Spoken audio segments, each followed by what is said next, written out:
Selamat pagi, apa kabar anak kelas 8 semuanya? Ibu harapkan tetap dalam keadaan sehat dan tetap semangat seperti hari-hari sebelumnya. Anak-anak, pertemuan kali ini kita akan melanjutkan pertemuan minggu lalu yang berjudul Menumbuhkan Kesadaran Terhadap Undang-Undang Dasar Negara Republik Indonesia tahun 1945.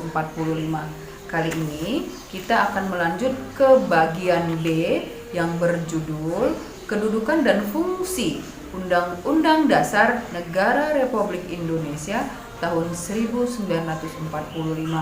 Anak-anak, sebelum kita lanjut ke video pembelajaran, ada baiknya Ibu memberikan tujuan pembelajaran yang akan kita capai pada pertemuan kali ini.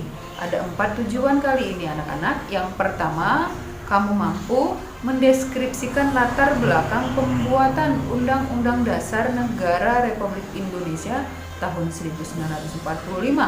Yang kedua, kamu mampu memahami sistematika Undang-Undang Dasar tahun 1945. Dan yang ketiga, nak, kamu mampu mengidentifikasi sifat Undang-Undang Dasar Negara Republik Indonesia tahun 1945. Dan yang keempat, kamu mampu memahami fungsi Undang-Undang Dasar Negara Republik Indonesia tahun 1945. Anak-anak, itulah 4 tujuan yang hendaknya bisa kita capai. Nah, untuk selanjutnya anak-anak silahkan saksikan video pembelajaran berikut ini dengan baik ya. Selamat menyaksikan. Pendidikan Pancasila dan Kewarganegaraan bersama saya Ibu Rahmi Utami Simanjuntak.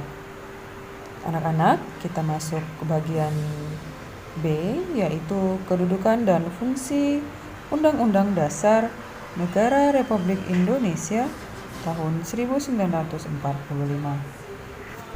Undang-Undang Dasar pada dasarnya lahir untuk membatasi kekuasaan yang pada waktu itu berkuasa secara sewenang-wenang. Undang-Undang Dasar diperlukan untuk mengatur hak dan kewajiban penguasa untuk pemerintah, serta hak dan kewajiban rakyat yang diperintah.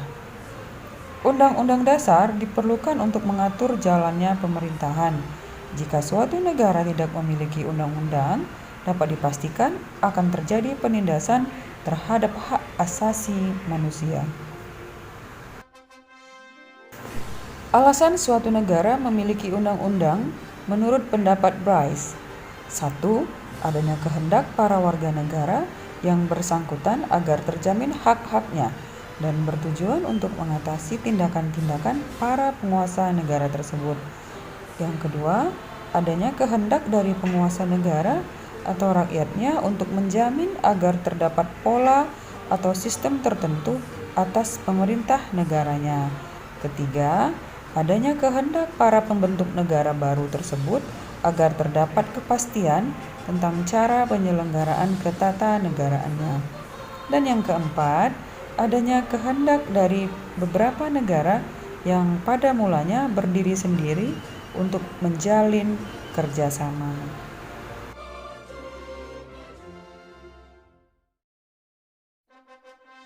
Baik, anak-anak, kita lanjut. Latar belakang pembuatan Undang-Undang Dasar Negara Republik Indonesia tahun 1945.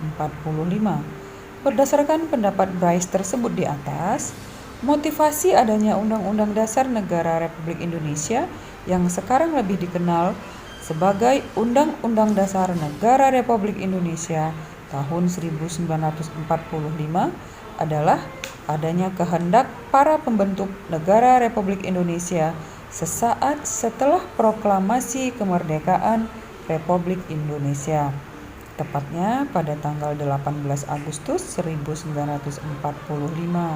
Hal ini anak-anak dimaksudkan agar terjamin penyelenggaraan ketatanegaraan Negara Kesatuan Republik Indonesia secara pasti, yakni dengan adanya kepastian hukum. Kita lanjut ya, anak-anak, tetap disimak dan diperhatikan. Sistematika Undang-Undang Dasar Negara Republik Indonesia tahun 1945.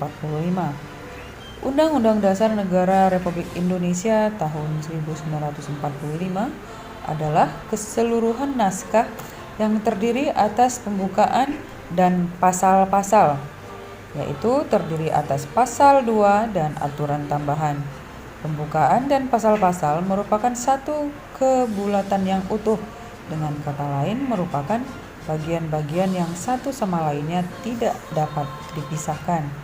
Lebih jelasnya, sistematika Undang-Undang Dasar Negara Republik Indonesia tahun 1945 tergambar seperti berikut ini. 1. Pembukaan terdiri atas 4 alinea, 2 pasal-pasal. Nah, sebelum diubah terdiri dari 16 bab dan setelah diubah menjadi 21 bab. Selanjutnya, sebelum diubah terdiri atas 37 pasal dan setelah diubah menjadi 73 pasal. Kemudian dari 49 ayat berubah menjadi 170 ayat dan terdiri atas 4 pasal aturan peralihan setelah diubah menjadi 3 pasal aturan peralihan. 2 ayat aturan tambahan dirubah menjadi 2 pasal aturan tambahan. Itulah sistematikanya. Baik anak-anak, Ibu harap kalian tetap memperhatikan dan menyimak video ini ya.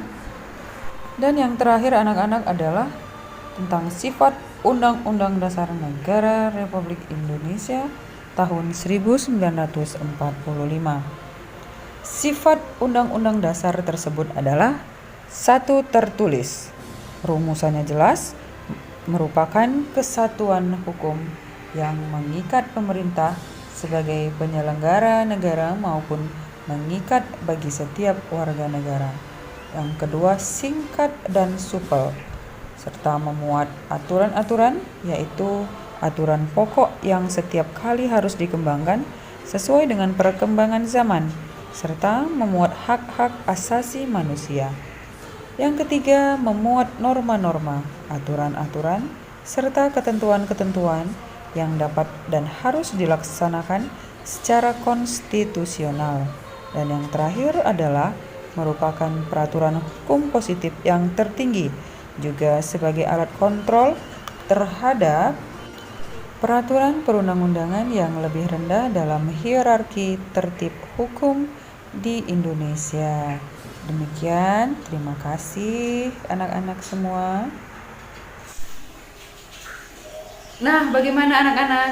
Sudah menyaksikan video pembelajaran dari saya? Ibu harapkan kamu mampu memahami apa yang sudah saya paparkan dalam video pembelajaran tersebut.